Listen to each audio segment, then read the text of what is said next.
Supposedly, what they told Anton was that the Nordic promised Hitler that he could give Hitler the ability to win the war with a technology that would greatly aid him in winning the war. And he told him it was in a cave, and he described virtually Moonshaft and how to get to it and how to use this artifact. Now, at that point, Hitler the conversation supposedly went back and forth, and supposedly the Nordic told Hitler he had to do 3 things for him to gain this knowledge. Supposedly the story is Hitler did 2 of the things but wouldn't do the 3rd thing, and thought he wasn't going to do the 3rd thing and he would pull the wool over this guy's eye.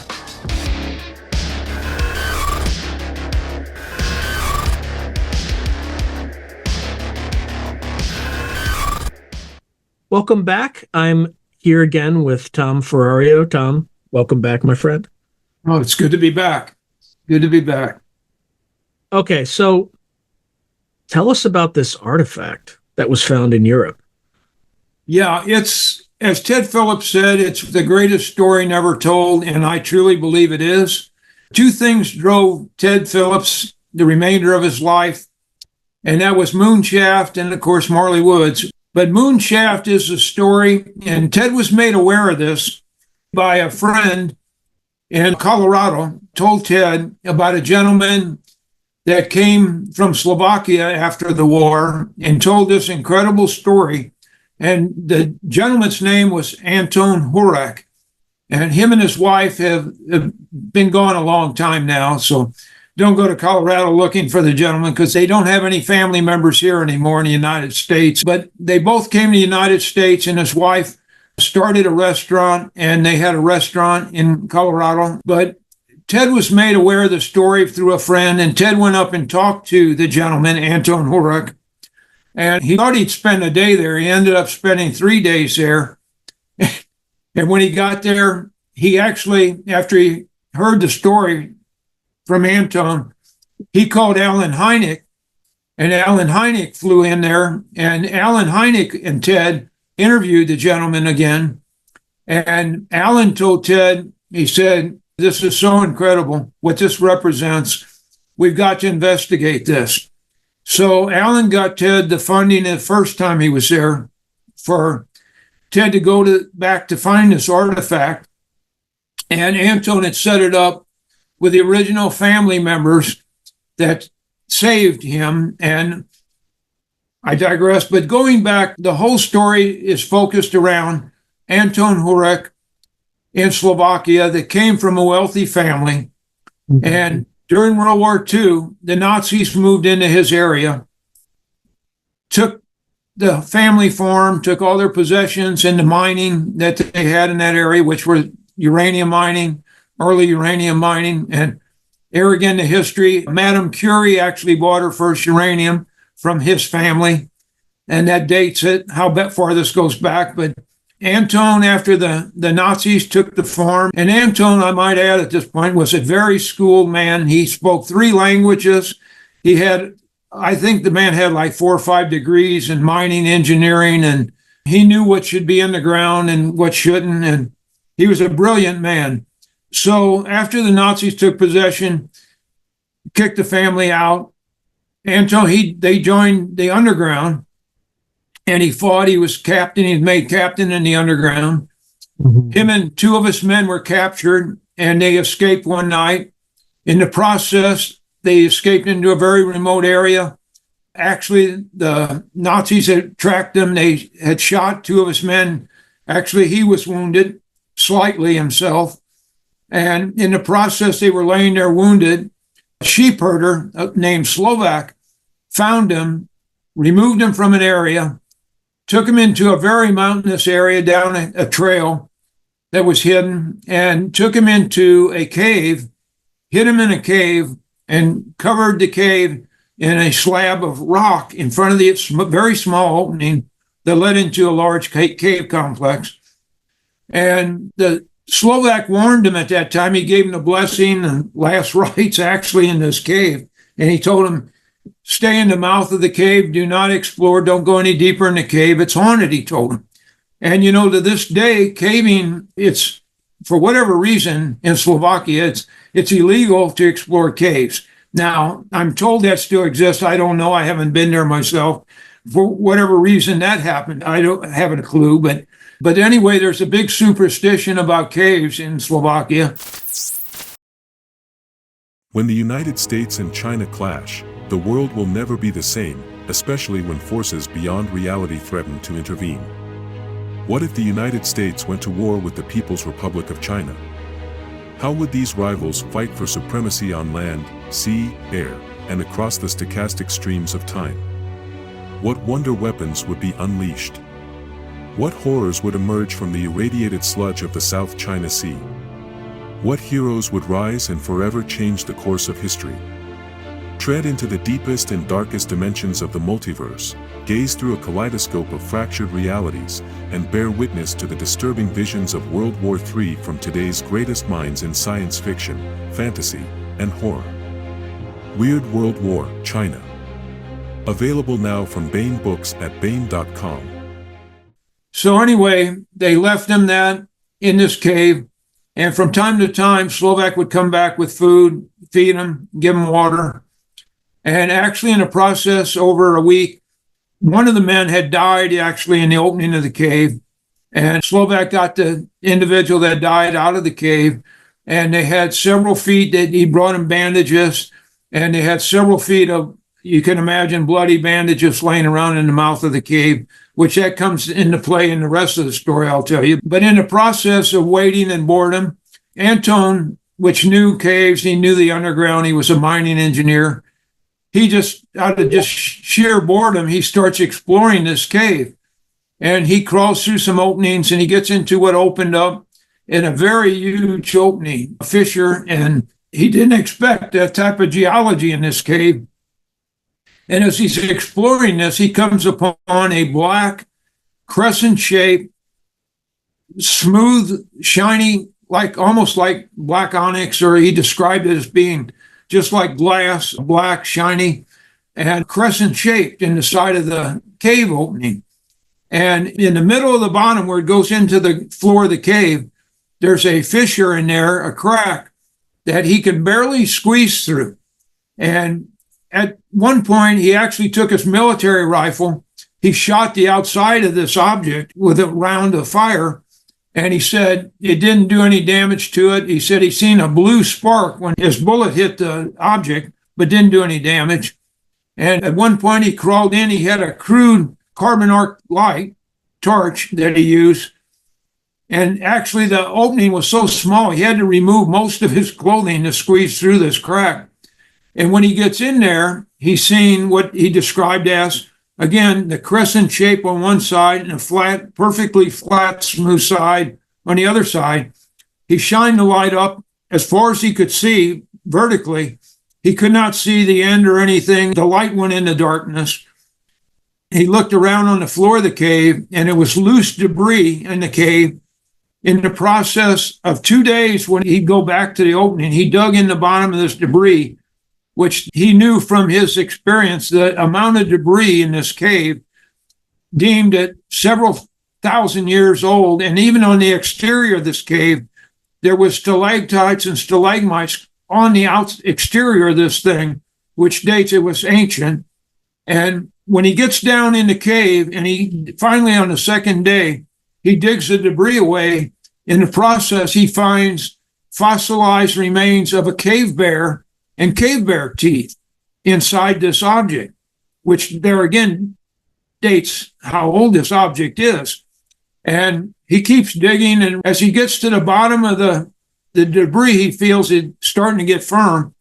It's fine debris, and when he starts digging, some of the light dust and debris flies up and hits him in the face with a blast of warm air.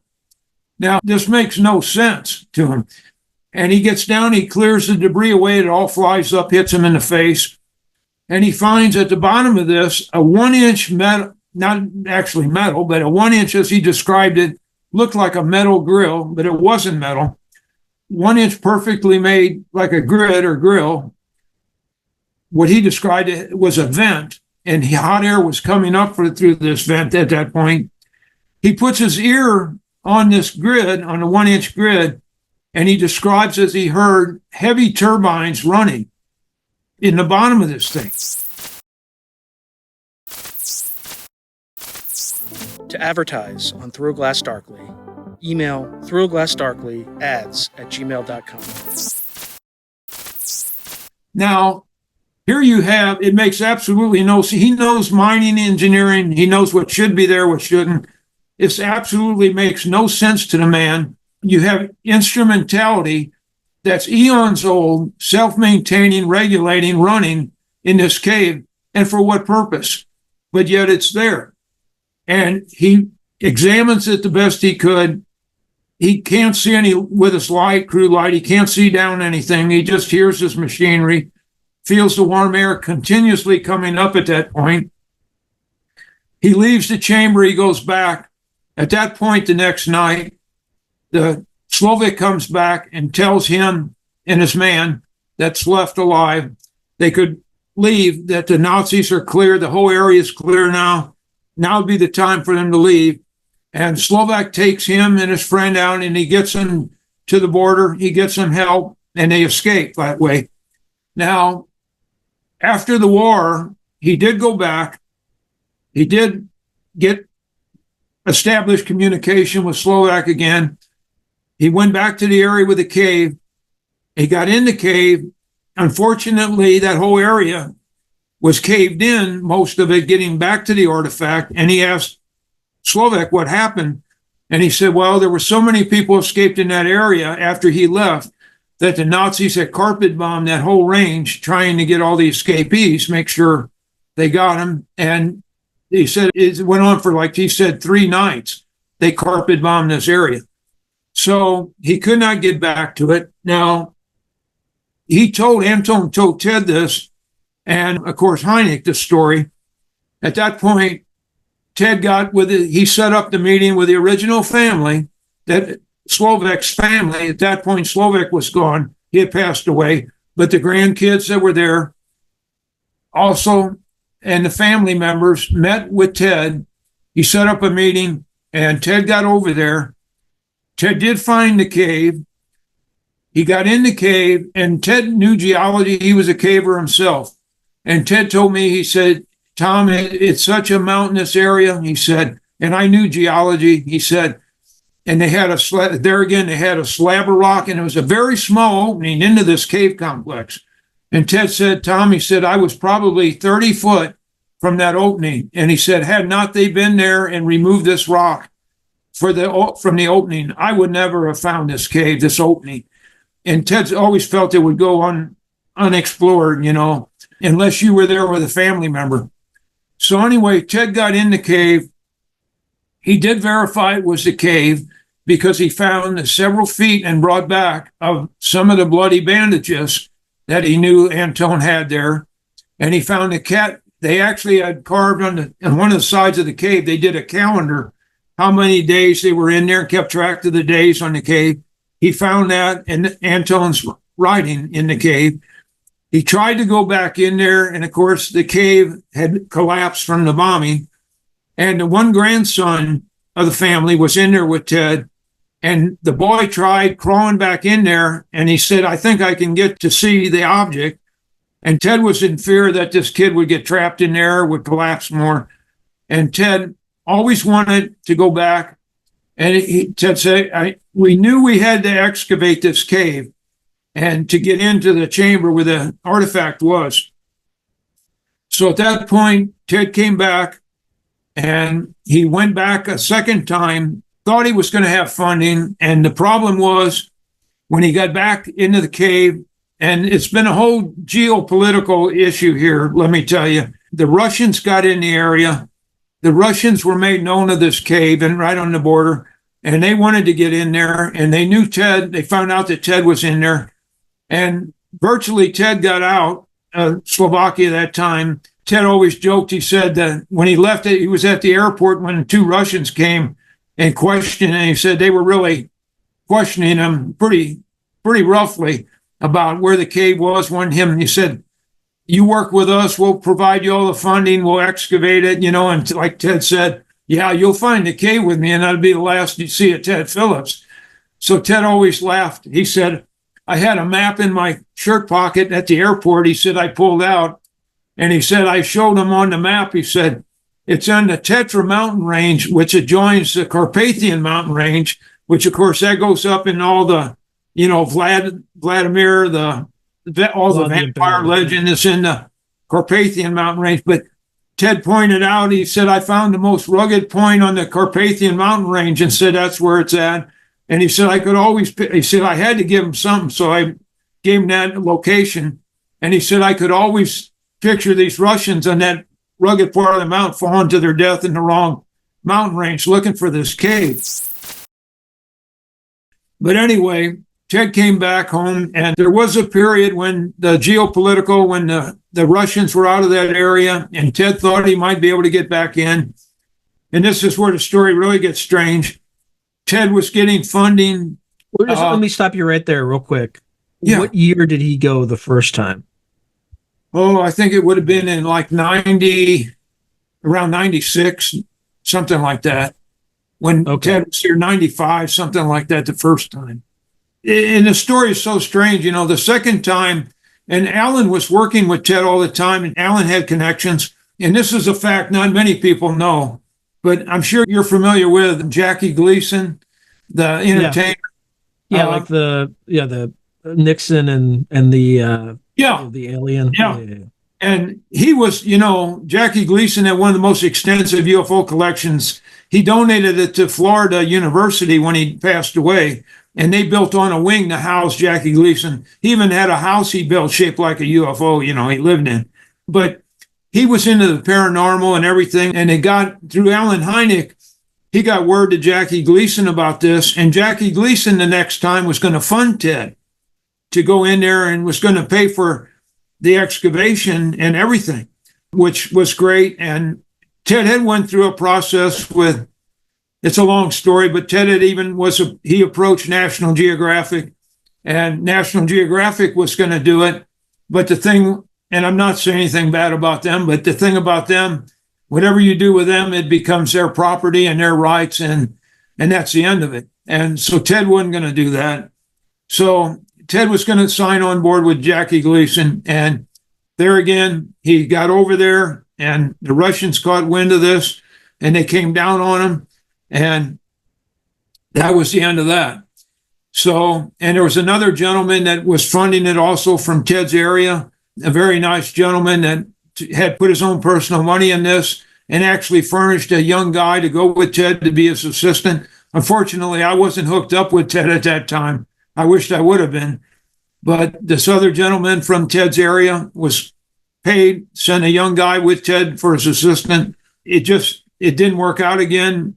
The geopolitical climate came down on Ted there. And there's even a whole story about how Adolf Hitler was interested. He was made aware of this artifact that he thought would give him great power, kind of an Indiana Jones story. And he actually formed teams of cave explorers, and we feel that's why he formed his first teams of cave explorers, was to find this artifact that he felt there was technology there that would give him a great aid in the war. And that's a whole long story, but we could go into that later. But anyway, long story short, Ted never got back there with the money to excavate this. And now I will tell you that individual since that, and I will tell you that Ted was, even 3 years before Ted passed away, through the years, the Russians were even in contact with Ted at his home place near Branson, where Ted lived. And they were still in touch with him and offering Ted to come do this with him.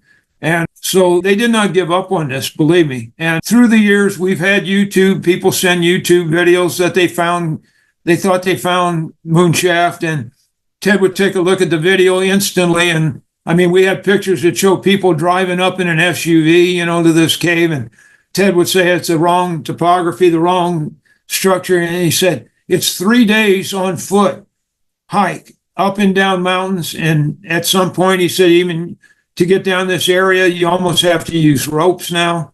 And he said, if you don't know where this cave is, he said it's never going to be found. So he felt it was safe in that regard. But we were working on getting funding through the years with Ted to go back there. At one point, we almost had funding, and it fell through. And we were working actually with some producers, some TV people to get back there. And we were very close to going over there to doing the background story, starting a film on Moonshaft with the family. And we were going to do probably like a season of shows just leading up to going out searching for the cave. And what happens? There's a war breaks out in the Ukraine, and the Russians are all back in near that area.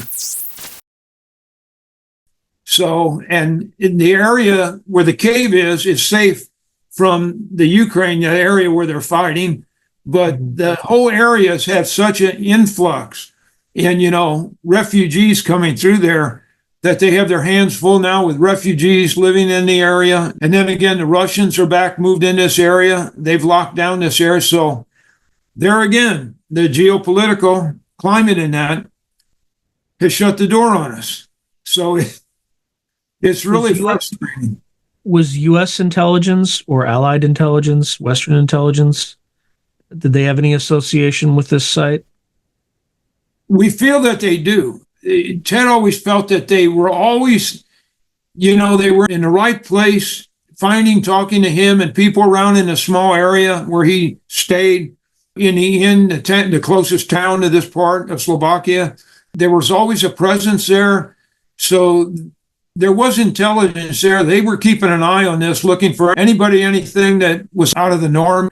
Now, I think we had it kind of planned out a way to get in there, maybe with low key, but the way it came down with the war over there now, and God knows when that situation's going to clear up now again. So, but it sounds like a cop-out, and believe me, that's an area of the world you don't want to be in without friends and people there to be with you and guide you. Some of the most poisonous snakes, like Ted said, and just getting in there. Ted wouldn't go back there without an escort, the local people, friends, and virtually you don't want to be in that area actually without firearms. There's some of the meanest wild boars in the world inhabit that area.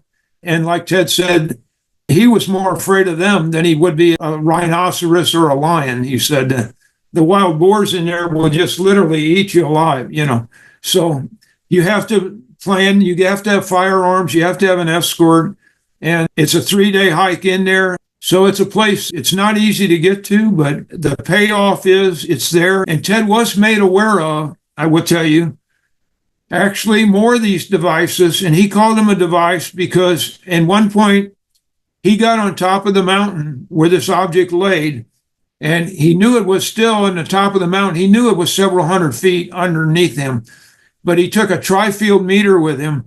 And I've got video of this. I have it on my YouTube channel. Ted took a video of his tri-field meter with a 3-second regular clock sweep that this meter, every 3 seconds, the meter pegs out. It's a mechanical, there's an electromagnetic force in there with a regular 3-second sweep every 3 seconds, which deems there's something under there exhibiting this force. Yeah. So he feels that it truly is mechanical in nature, and it's a device that's there. And like I said, he was made aware of a couple more in Europe, and he was actually made aware of 2 in the United States. Now, the one he was made aware of, unfortunately, in the United States, one I believe was in Pennsylvania, and it was in a private family again. How was he made aware of this? Like, who would know that connections? In the scientific community, people he talked to, and there again through Hynek, made him aware that there were other things found underground. And when he compared notes, Ted realized, he said, oh my God, that's like Moonshaft. And there was one, and this makes no sense. There was a private family that had a small coal mine that they made their living off of, a small coal mine.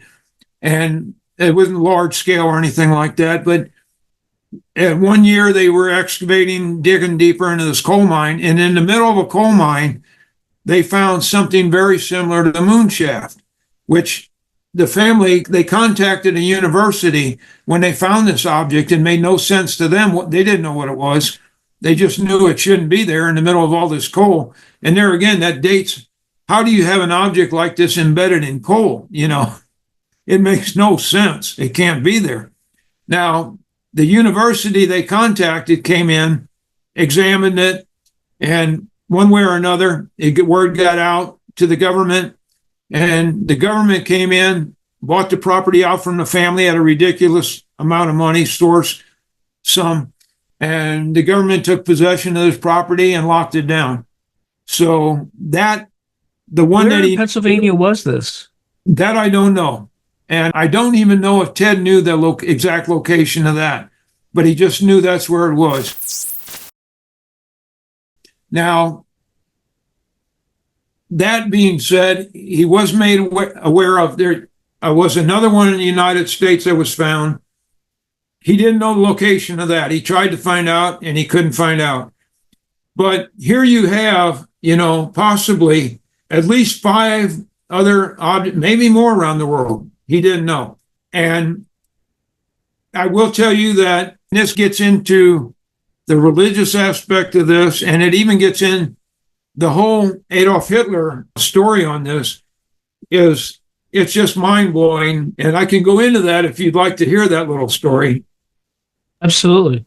Absolutely. I'll cut this down and encapsulate it the best I can. But anyway, Adolf Hitler was made aware of this object, and supposedly, and Anton went back after the war to find the object back to get into the cave, and he did.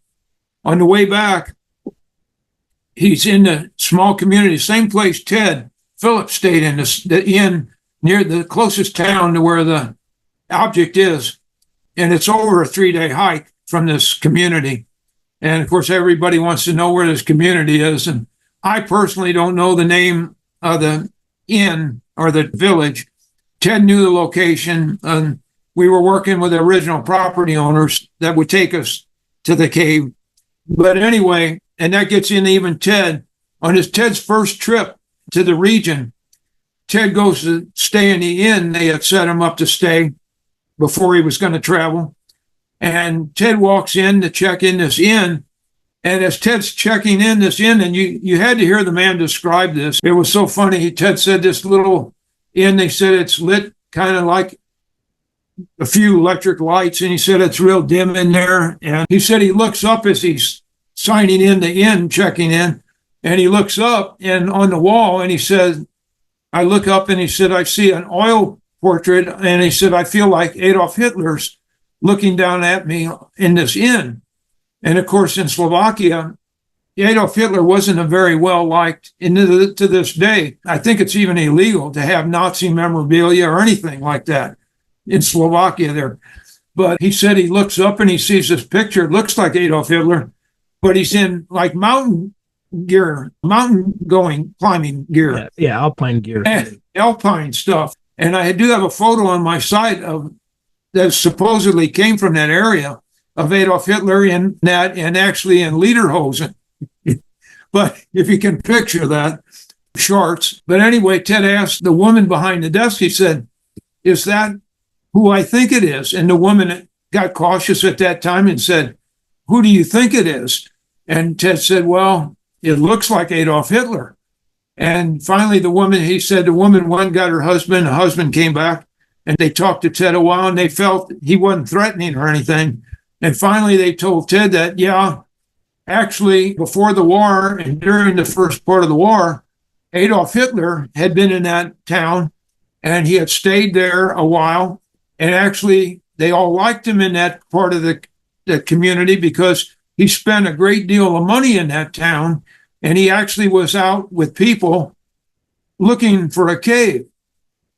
And an artifact was what the townspeople knew. Now, that is Ted's connection that kind of verifies he came upon this picture, Adolf Hitler, and a story with it.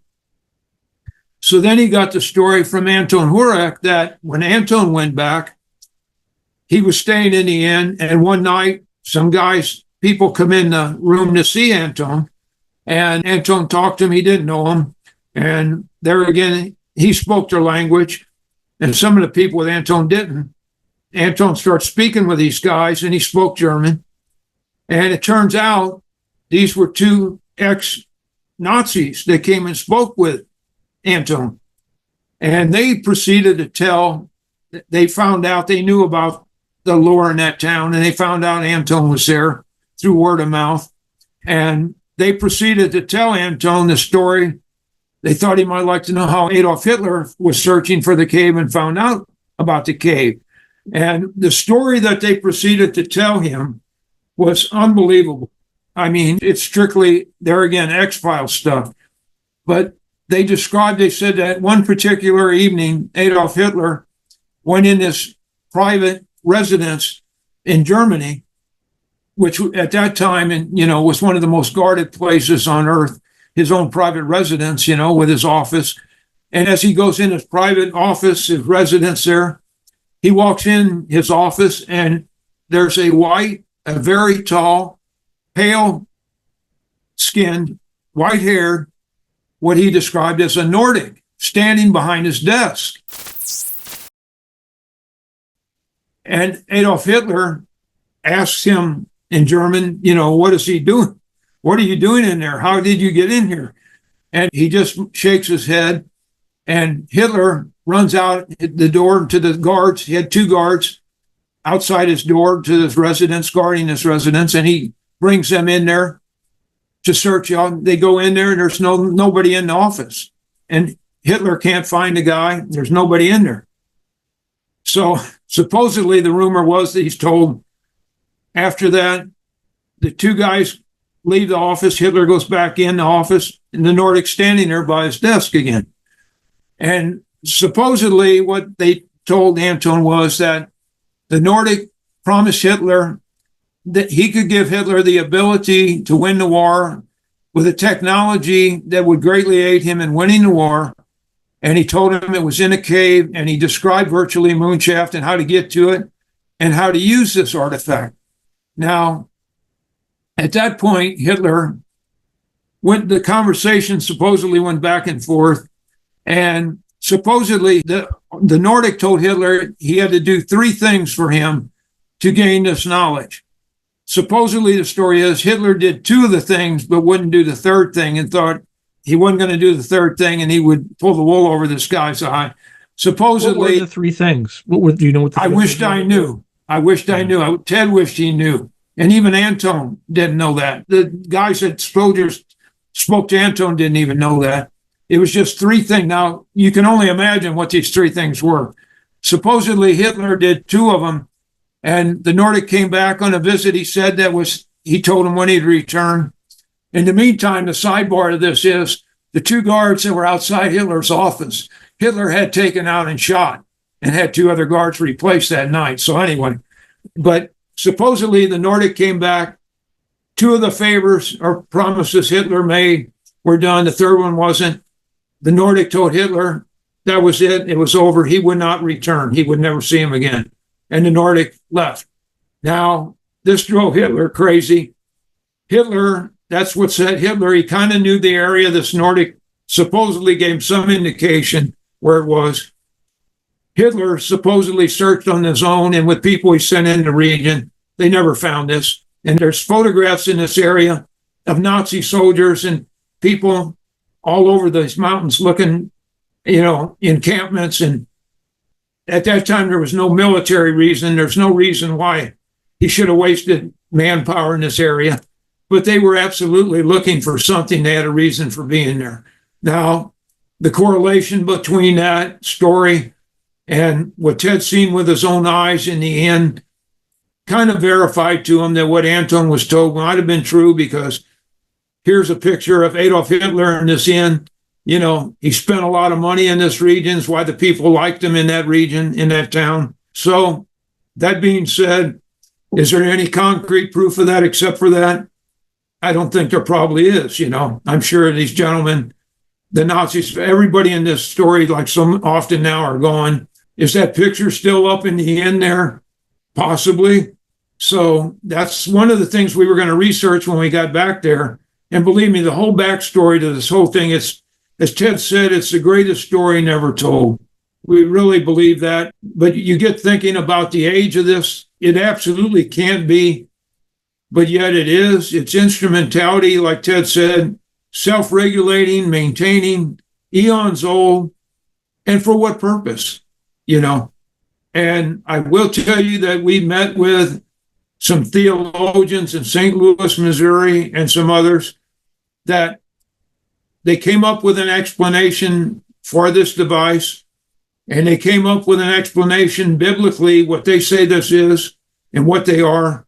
And I will go with their explanation. It's the only thing I've heard that has made any sense out of any of this. Is this the same explanation that Hitler was told, or do we not have that either?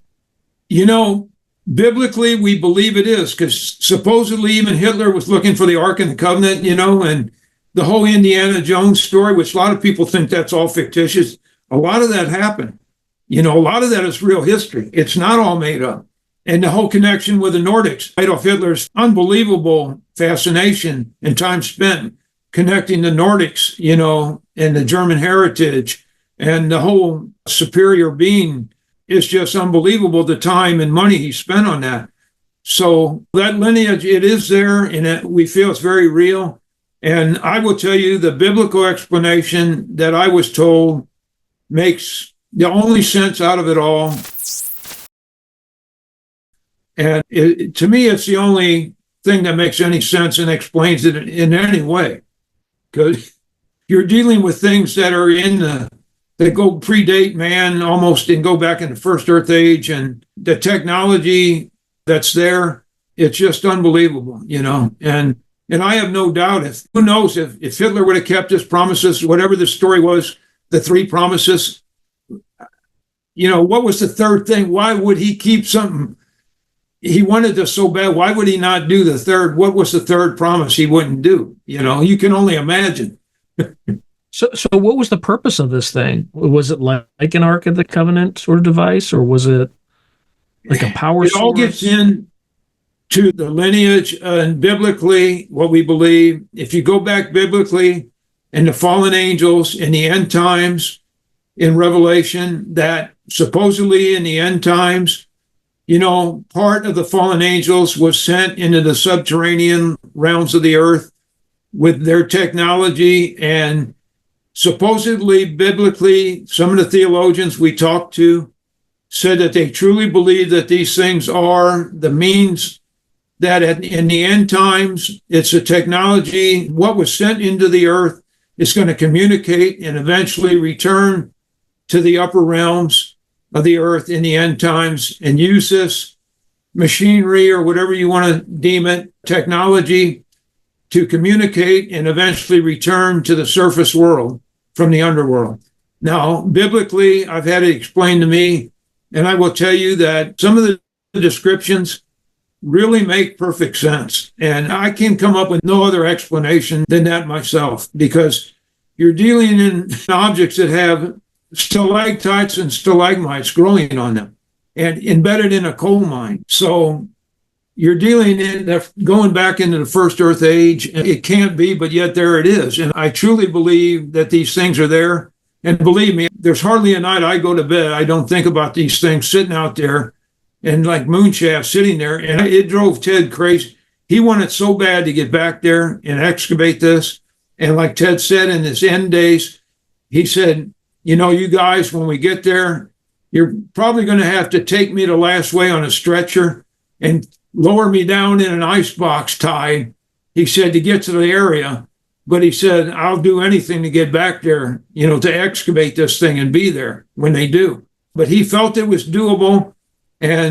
But unfortunately, and there again, I don't believe it's an accident, like you said.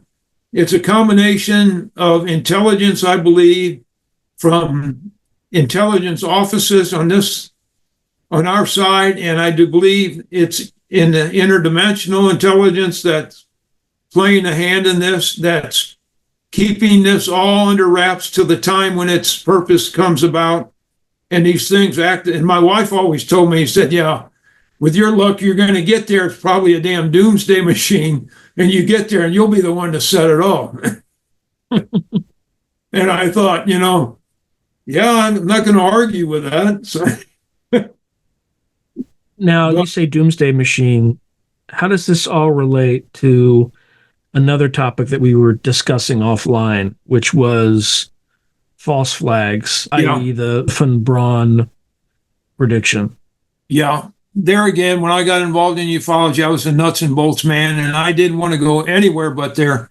At the time, I dropped away. I was raised a Catholic. I dropped away from my faith, and it wasn't a big part of my life. But I will tell you, in the last years, I never thought ufology would turn me into a very religious person.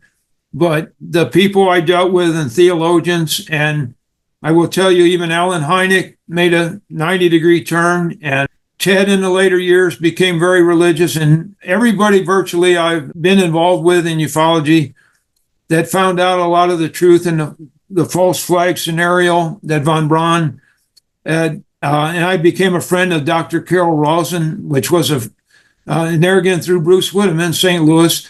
He had her speak at a conference, MUFON conference, and I spoke with her at length. And von Braun's predictions about the false flag scenario, which fell into line exactly what Ted felt and Hynek and different people, theologians.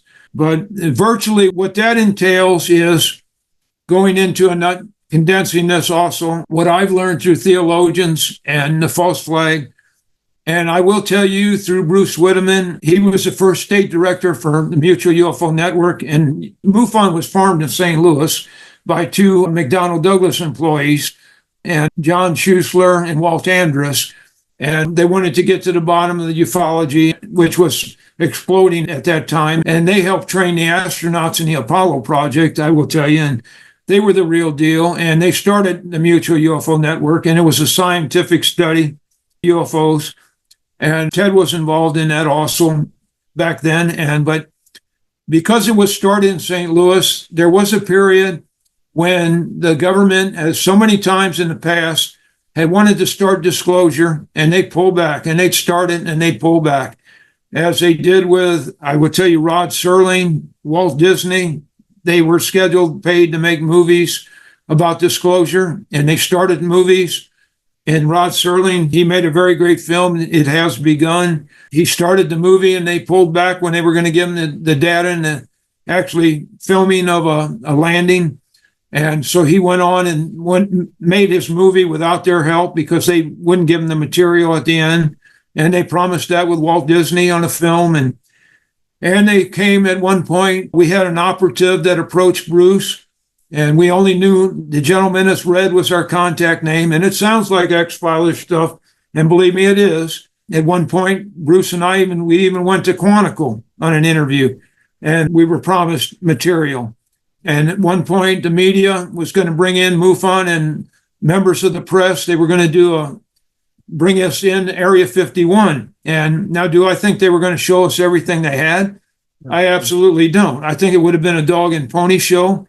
But I do think it's going to be a start.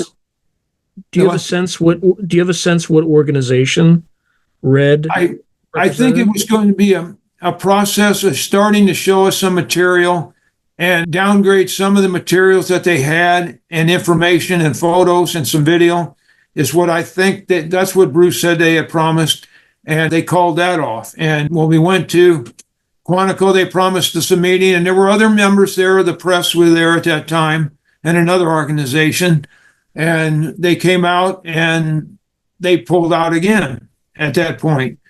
And I mean, at that point, our operative, which name was Red, we went by, he said, well, let me explain it to you guys. He said, the way it works is, he said, that 50% of the old regime doesn't feel like they want to force feed this to anybody.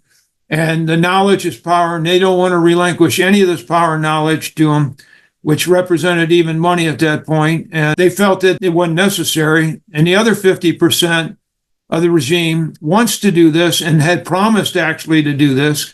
And unfortunately, the old regime is the one that signs the paychecks and calls the shots. And that's just the way it is. And like virtually like Red told us, there it is. If you don't like it, fine. If you do, fine. But that's just where we stand. And we went on. We had a relationship with him over the years till that gentleman passed away.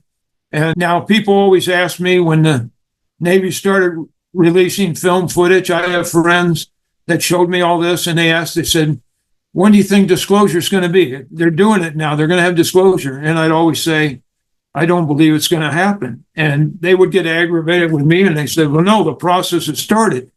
And there's been other people that have formed committees, and they've sat in front of Congress, and they've argued, and they fought. And, they think every year there's going to be this big disclosure they're going to bring forth. And I told them, I said, it's never going to come by their hand. There's too many secrets and lies been told over too many years.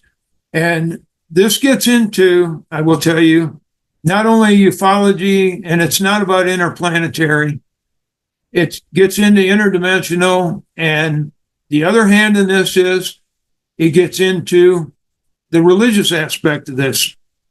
And believe me, most ufologists will throw rocks at you if you say this. And I've lost a lot of friends over the years over this, but I've known the people and the caliber of people I've worked with and what I've seen personally and been a part of. And I know these facts to be true. And I will tell you that the theologians I've worked with, one individual actually spent time in the Vatican. And I will tell you there's a much closer relationship with the Vatican and our U.S. government than anyone has a clue. And they're on a daily basis of sharing things and knowledge, and they work hand in hand. And if I had to go one place to prove the dimensional aspect of this, of what's interdimensional and what people call the alien base, I would go to the Vatican's library and not Area 51. Yes, they do have, and it's most of the debris that's artificial and not of this earth. It's not in Area 51 anyway. It's in a couple Air Force bases. But anyway, that being said, the Vatican is the one agency that's worked with our government since our country started. And they taught our government how to do compartmentalization, how to keep secrets. And believe me, they're the expert at keeping secrets and taught our government how. And they're still teaching them how and what to do. And there's a much closer relationship there than anyone has in mind. And I can't go into much about it. The one thing that surprised me when we talked with our operative, Red, it was so strange to me before he passed away. In later years, before he passed away, he told Bruce, he said, you can speak of it all now. But when we first had our initial meetings, he told us, you can speak about any of the UFO stuff I share with you to anybody. But he said, the one thing that's off limits, he said, don't ever speak about the connection with our Vatican and the U.S. government. He said, that's off ground. He said, if you ever speak about that or share any of that, he said, we're done. That's it. And we respected that. And believe me, and there's people, some of his mentors, and there's a few people that dealt with him, that dealt with Bruce. Bruce has passed away now with cancer himself, 2 years. But I do get notes from people in the business to this day yet when I do podcasts. One in particular always tells me, whenever I do a podcast, he'll send me an email. He'll say something to the effect of, my friend, you make a habit of sailing in treacherous waters. And I don't take that as a threat, but these are people from the intelligence community who are watching you on podcasts? Yeah, there's some that they claim to be retired, but you know yourself, you don't retire from that ever. Right. When you're a part of that, you're a part of that for life. But he tells me things like that, kind of in a lighthearted way. He'll say, my friend, you make a habit of sailing in treacherous waters. And I always tell him, I said, you got bigger fish to fry than me now than some guy out there making wild claims that don't have any, I don't have any documented proof of any of this, right, except word of mouth. And the people, unfortunately, I dealt with, most of them are gone now. So, I'm no threat to any of this. And I honestly believe we live in the time that this is not too far from taking place. And it gets into religious aspect, the end times. But I will tell you, in my office, I'm a news junkie. My wife can't stand it. I have 2 news feeds in my office on at the same time every day listening. I have a couple military channels I listen to. And nothing surprises me anymore in our country. And I don't believe in coincidence, and I don't believe our borders being down with possibly 400 people on a terror watch list being in our country now, maybe farming cells. I don't think we're too far from the event that's going to bring forth disclosure. Now, when I say disclosure, I don't mean that an alien race is going to come here and save our bacon. I do believe that's what they're going to portray themselves as being.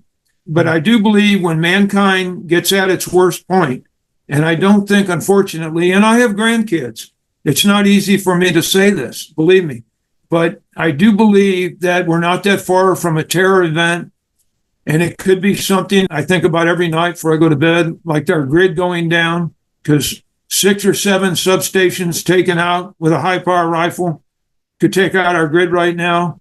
And it's been practiced on the west and east coast. There's been substations taken out. And yeah, they never find the people who do it. That's no, the other and thing. You never will. A sniper with a high-powered rifle, you're not going to find that individual or catch him from a half a mile or right conditions, a mile away now with the right equipment. How do you locate this? How do you stop that? You don't. And it's just the fact that in the government's own figures, if our grid goes down 1 year, 2/3 of our population is down. It's gone without electricity. And I think about that every night. I think not to mention that we don't produce transformers anymore. Right. Transformers that come from China.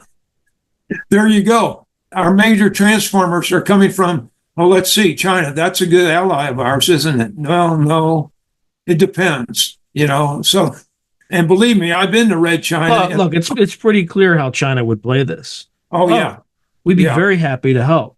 We'll bring a few forces over to help, make sure it's secure this and that. And But I truly believe that when mankind and worldwide and the United States, when we're at our lowest point, I do believe there's going to be a presence come. And I do believe from what von Braun said and other people I've known, they're going to portray themselves as an alien race. They're going to come in craft that they've been coming here through all time in centuries, interdimensionally in craft, and they're going to work miracles. They're going to give us free energy. They're going to give us whatever food production on scale like we've never seen, and virtually anything we need. They're going to come as our savior. And believe me, their motivation is not our welfare.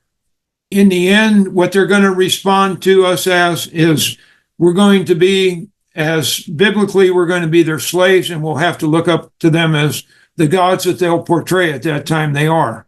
And believe me, for lack of a better word, it is all evil. And there again, that's where I go back to the Moonshaft. The fallen angels, for lack of a better word, that come through back from the underneath, the underworld, I believe will use these things. They're part of that. It's the instrumentality. They're going to return to the surface world. And every civilization has these rumors and legends.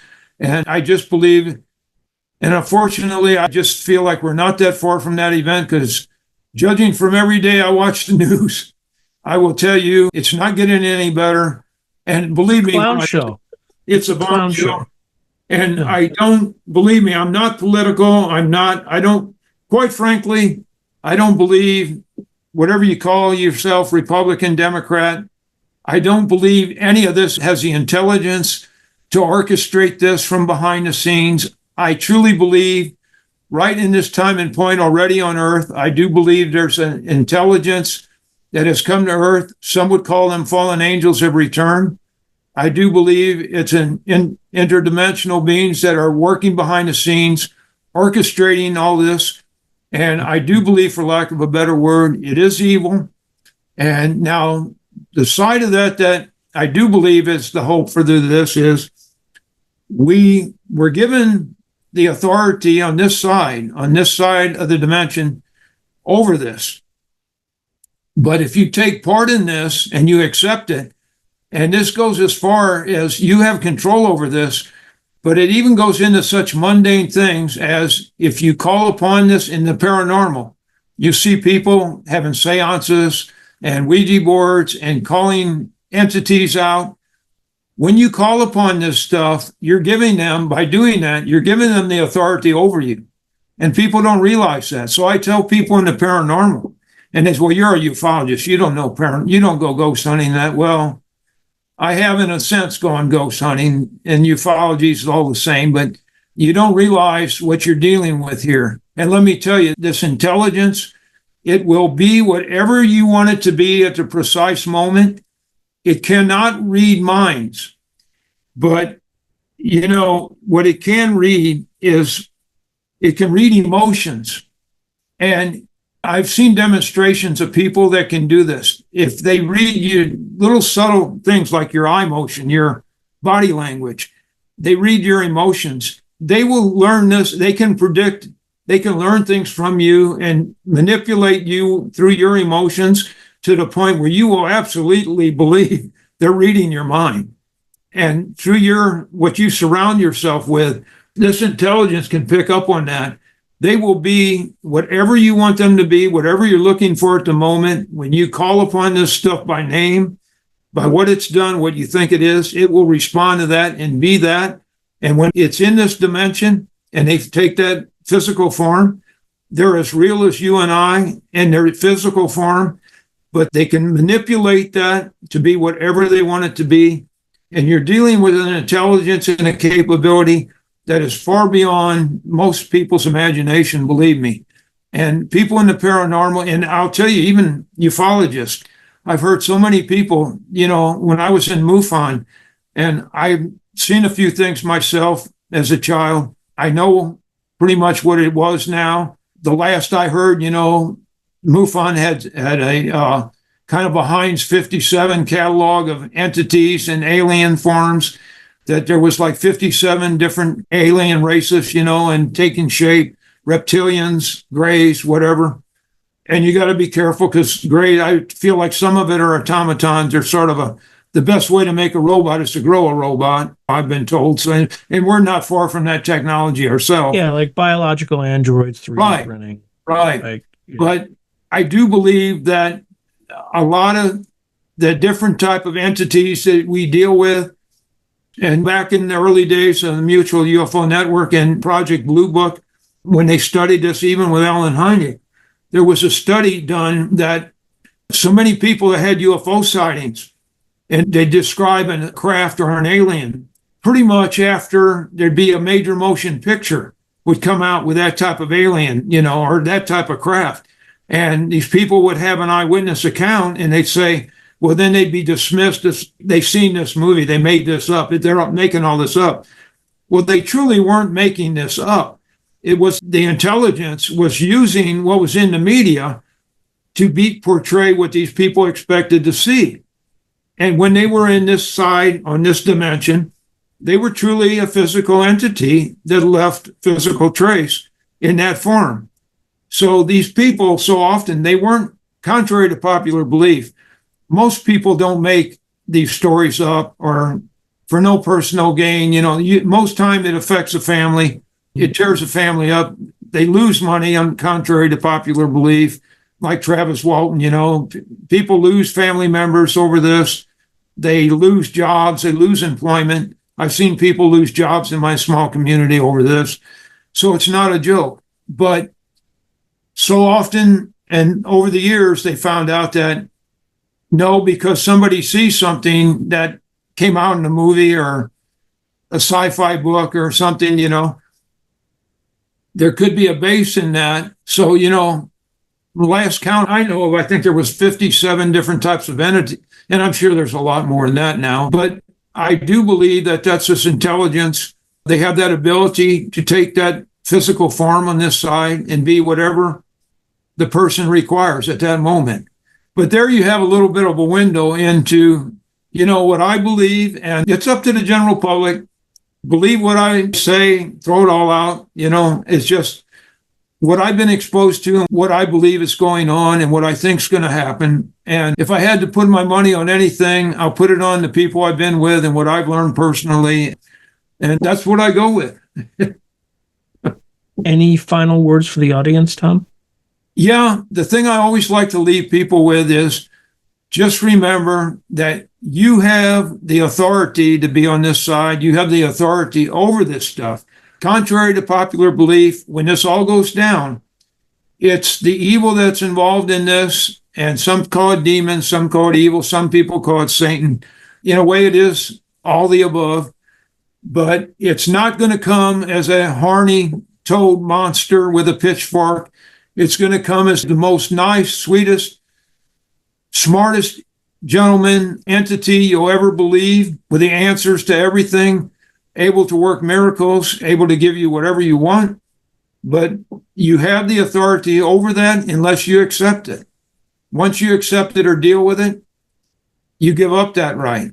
So question everything, question everybody, including me, and believe what you want, but do research. And I will tell you, one of the best places I've learned through theologians, one of the best places to do research biblically, and that's in the Bible. And I know a lot of people will argue at that. And the book, if you want to look into the book of Enoch, and there's a lot of truth there. The book of Enoch sort of like biblically, but it's more, I kind of look at the book of Enoch sort of a newspaper of the day. It reprinted a lot of the same facts that the Bible has, but some were done loosely, but it goes into depth in some instance more with the Nephilim and the giants and the fallen angels. So, but I do believe it's all real, and I do believe we're running into that period of revelation now. And believe me, it's someplace I never thought I'd be. All right, Tom, it was an absolute pleasure, and we'll see how all this stuff progresses over the next year or so. But it's getting kind of I can't put a time frame on anything. I'm terrible at putting a time. Every time I try to make a call on the time frame, I'll be wrong. But I do believe it'll be in my lifetime yet. And I can't believe I'm approaching now 70, not too long. It just seems unreal to me. But I do absolutely believe it'll be in my lifespan yet. But like I always tell people, just remember you have authority over it being on this side. Be careful what you give away. Question everything. And if it looks good and it promises you everything, all I ask is just use your own mind and decide on yourself. So, all right, my friend, talk soon for sure. If you enjoyed today's video, please hit like and subscribe, and also hit the notification button so you can be notified whenever I post new content. Thank you. Now, if you're enjoying the channel and you want to support it, there are several things you can do. In fact, there are 5 things you can do. The first thing you can do is just buy my books. I got plenty of books out in the market right now, and I would prefer that folks buy a book rather than giving me direct support, because they get something out of it. They get a real tangible product. The second way you can support me is by becoming a member on YouTube or becoming a patron on Patreon. And just go to either site and it'll explain everything.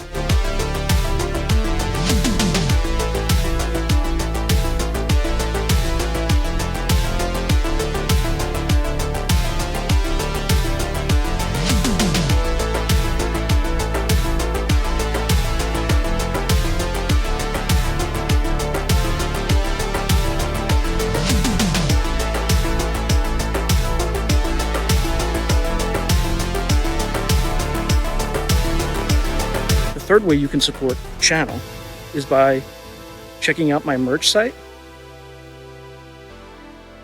which is here. There's plenty of stuff that you can get to support the channel. And I'd appreciate that you have it and you can wear it. Not only do you help support the channel, but you also help promote the channel, and I appreciate that. The fourth way that you can support the channel, and this is really easy, is anytime you want to buy something on Amazon, literally just go to the description below and click on any link, literally any link.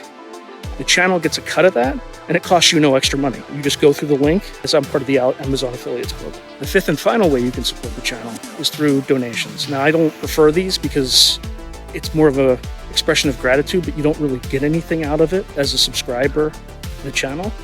However, if you decide to do these options, there's 2 options. There's Buy Me a Coffee, which is a separate site, and there's also, you can go through YouTube with either a super chat, super sticker, or a super thanks. Again, I prefer Buy Me a Coffee because that organization takes less money than Amazon does. But either way, I appreciate any support you are willing to give the channel. So thank you very much, and keep watching. I really appreciate it.